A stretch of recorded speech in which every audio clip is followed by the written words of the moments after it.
राधे राधे, जय श्री कृष्णा। वैसे तो आपको पता है इस किचन में ना हमेशा कुछ मीठा बनता है, लेकिन सर्दियों के टाइम अब कुछ स्पेशल बनेगा।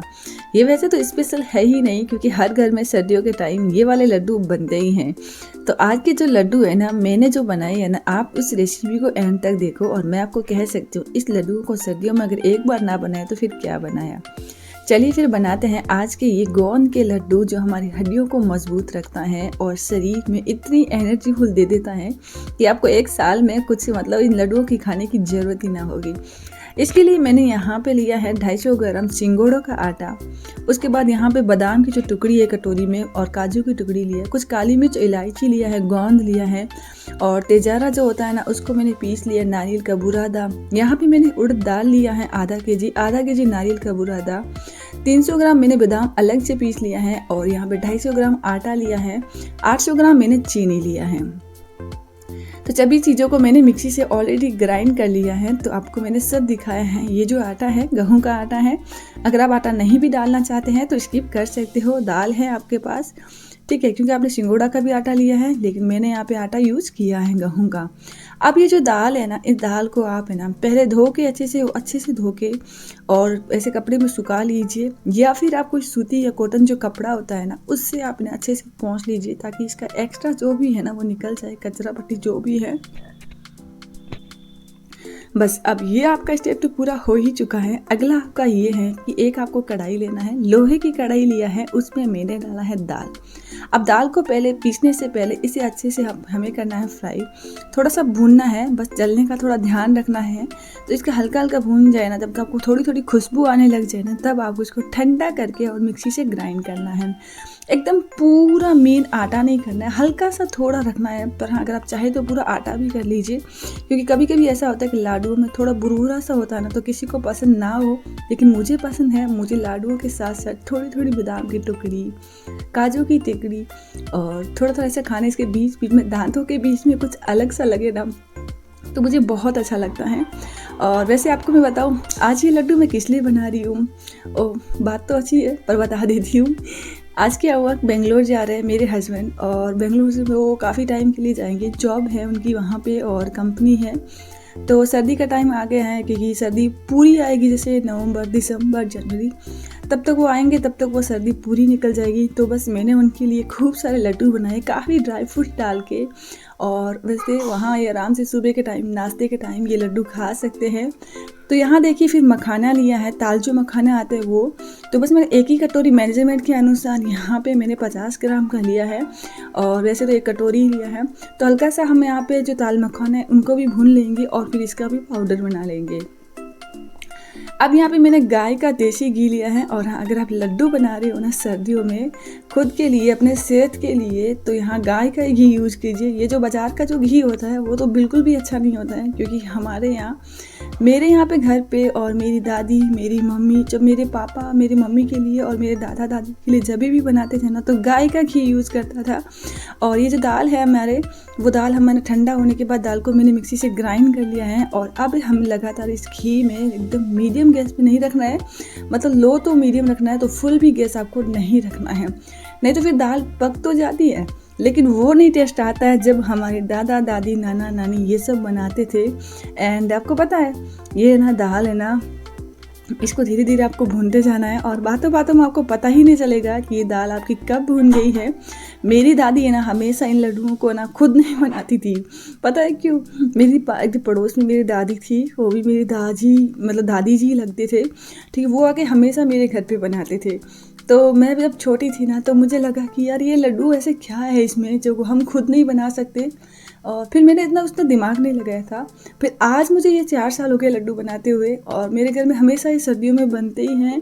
तो यहाँ ससुराल में आने के बाद मैंने अपनी मॉम, ससुर और मैंने उनसे सीखे, और ये जो सभी खाने की जितनी भी रेसिपी है ना, मैं उन्हीं से सीखी हूँ। पहले मुझे कुछ नहीं आता था बनाना, मैं सच्ची बता रही हूँ, और उन्होंने मुझे सब कुछ सिखाया। और वैसे तो उन्होंने मुझे ये लड्डू भी सिखाए, पर खुद सिखाया और खुद हमारे बीच ही नहीं रहे। पर कोई नहीं, उनकी यादें ज़रूर हमारे बीच रह गई थी। और इसके बाद धीरे धीरे दाल भूनते भूनते हमें पता ही नहीं चला, और ये दाल भून भी चुकी है। जब दाल आपको थोड़ा सा, आपको 5 से 7 मिनट दाल को भूनना है, और दाल आपकी जब थोड़ी सी भूनती है, अब खुशबू से आने लग जाए ना, तब आपको इसी स्टेज पे आपको आटा डालना है। ऐसा डायरेक्टली आटा नहीं डालना है आपको, पहले दाल को हल्का सा भूनना है, थोड़ा सा इसका कलर चेंज या खुशबू आने लग जाए ना, तब आपको इसमें आटा डाल देना है। बस गैस को मीडियम रखना है और आटा डालने के बाद आपको जल्दी जल्दी इसको मिक्स करना है, ताकि आप जल्दी इसको मिक्स करें ना तो इसमें कोई लम्स ऐसे गांठे से ना बन जाए। और आपको ऐसा लगेगा अभी कि इसमें घी मैंने काफ़ी डाला है और अभी भी आपको ऐसा दिख रहा है कि, पर ऐसा नहीं है, आपको घी और डालना पड़ेगा। ये इसमें कम से कम मैंने यहाँ पे 600 ग्राम घी यूज किया है। एंड आपको पता है ये अभी आपको लग रहा है कि घी इसमें एक्स्ट्रा है, लेकिन सारे इसमें इंग्रेडिएंट्स जब पड़ेंगे ना, सब जो मैंने जो आपको बताया था, तो उसमें ऐसा यहाँ पे आटा अपने आप कम हो जाएगा, घी ना कम हो जाएगा। फिर आपको पता है उस टाइम दादी जी आते थे मेरे यहाँ पे और लाडू बनाते थे, तो अब मुझे पता चलता है यार ये लाडू इतने ही ईजी है बस, लेकिन बनने के बाद इतने स्वादिष्ट बनते हैं। पहले तो हम लोग उनके बनाए हाथ से खाते थे, लेकिन आज मैं खुद बना के खाती हूँ ना, तब मुझे पता चलता है और मुझे खुद पे गर्व होता है कि ये लाडू कोई और आते थे और हम उनको कितना मतलब बोलते थे लाडू बना दो, और वो खुद आते हमारे घर बनाने के लिए। लेकिन आज खुद घर पे बनाती हूँ और मुझे लगता है कि ये काम मैं खुद आराम से कर सकती हूँ। तो बस अब किस बात की देर, जिस किसी को भी अगर लाडू नहीं बनाने आते हैं, आप इस वीडियो को देख लीजिए, आपको अपने आप ये लाडू है ना बनाने आ जाएंगे, ठीक है। और उसके बाद हम यहाँ डालेंगे काली मिर्च, ठीक है। जो काली मिर्च हमने रखी है वो कम से कम 15 से 10 पीस के आसपास है काली मिर्च, ज़्यादा काली मिर्च मैंने नहीं डाला है। और अगर आप चाहें तो काली मिर्च का पाउडर डाल सकते हैं यहाँ पे। और उसके बाद मैं यहाँ डाल रही हूँ गोंद। आप चाहें तो गोंद अलग से घी में फ्राई करके निकाल सकते हैं, लेकिन मैं आपको ईजी तरीका बताऊँगी। हर चीज़ को अलग अलग भूनने की ज़रूरत नहीं है। ये लड्डू आप ऐसे बनाओ। अगर ना से बात बने ना तो वीडियो लाइक ही मत करना, कमेंट मत करना, और हाँ उल्टा कमेंट कर देना कि ये लड्डू हमारे बिल्कुल भी अच्छे नहीं बने। उसके बाद यहाँ पे सिंगोड़ा का आटा डाला, गोंद को अच्छे से की जो फूली जैसे बन जाते हैं ना, फूल जाता है ना, तभी उसी स्टेज पर मैंने गोंद के यहाँ पे डालने के बाद यहाँ सिंगोड़ा का आटा डाल दिया है। अब ये जो आटा ना इतना गर्म है कि सभी चीज़ें इसमें ना अच्छे से भून जाएगी।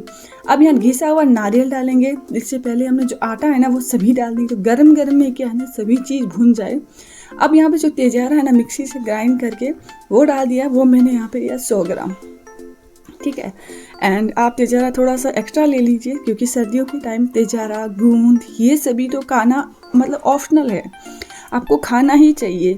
इससे क्या होगा, आपकी पूरे साल की एनर्जी जो वेस्ट हुई है ना, वीकनेस आई है शरीर में, कमजोरी जितनी होती है, हड्डियाँ हाथ ये जो घुटने सब दर्द होते हैं। और हमारे बुजुर्ग लोगों को तो हमेशा इन लोगों को ये सब ये लड्डू है ना खिलाना ही चाहिए।